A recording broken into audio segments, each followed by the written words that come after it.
ایک بات تھی تو میں نے کہا وہ میں یہاں کر ہی دوں کہ جب پرسوں 2 دن پہلے ڈاکٹر ذاکر نائک صاحب یہاں گورنر ہاؤس میں اپنا لیکچر دے رہے تھے تو میں کچھ دیر کے لیے کراچی ایئرپورٹ پہ جو ایک بلاسٹ ہوا اس میں اٹھ کر گیا تھا، لیکن پھر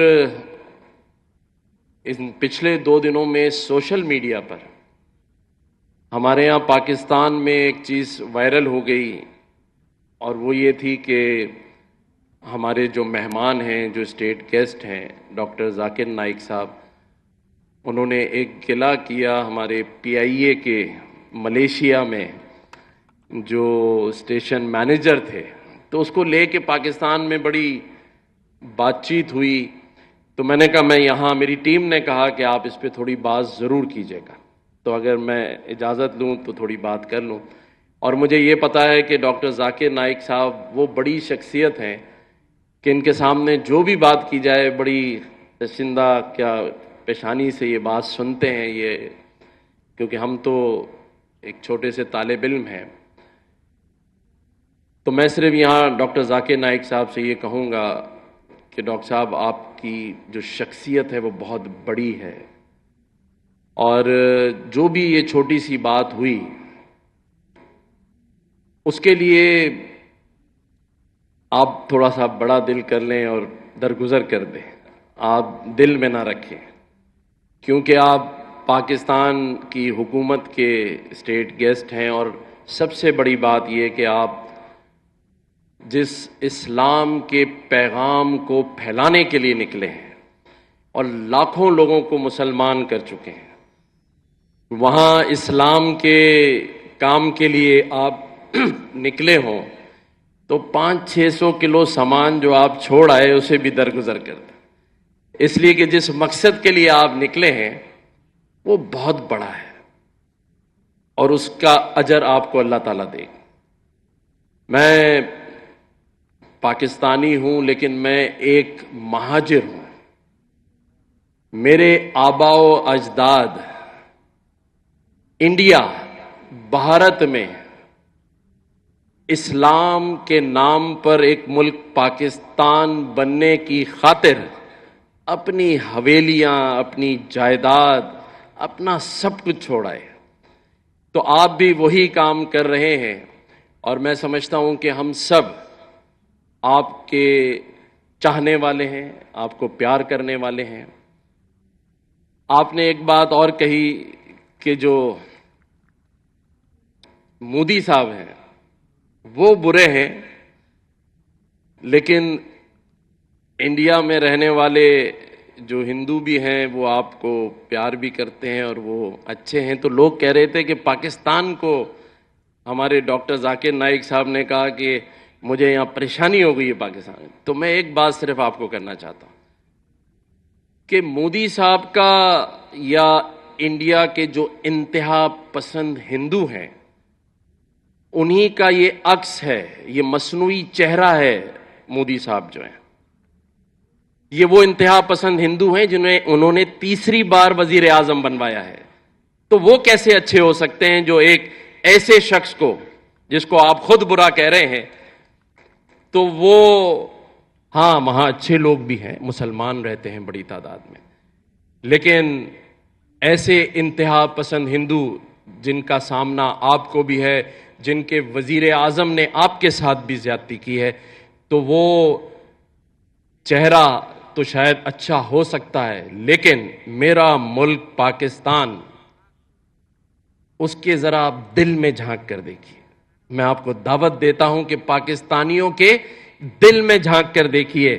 میں بھی ایک پاکستانی ہوں جو آپ کے لیے دروازوں پہ کھڑا ہو کر آپ کے مہمانوں کو ریسیو کر رہا تھا، تو پاکستانیوں کا جو دل ہے اس میں دیکھیں امن بھی ہے، پیار بھی ہے، اور اس ملک میں رہنے والی اقلیتوں، چاہے ہندو ہو، عیسائی ہو، پارسی ہو، اس کے لیے بھی بڑا دل ہے، اور اس کا مظاہرہ اس دن آپ نے دیکھا کہ آپ کے لیے یہاں سارے ہی مذاہب سے تعلق رکھنے والی شخصیات کے ساتھ ساتھ تمام ہی مسالک سے تعلق رکھنے، مسلک سے تعلق رکھنے والی شخصیات بھی یہاں موجود تھیں، اور آج بھی لوگ چاہتے ہیں یہ جو سیکورٹی ایشوز اگر نہ ہوتے تو ہم اگر انڈیا میں 10 لاکھ کا مجمع تھا تو ہم یہاں آپ کو 25 لاکھ کا مجمع کر کے دکھاتے ہیں.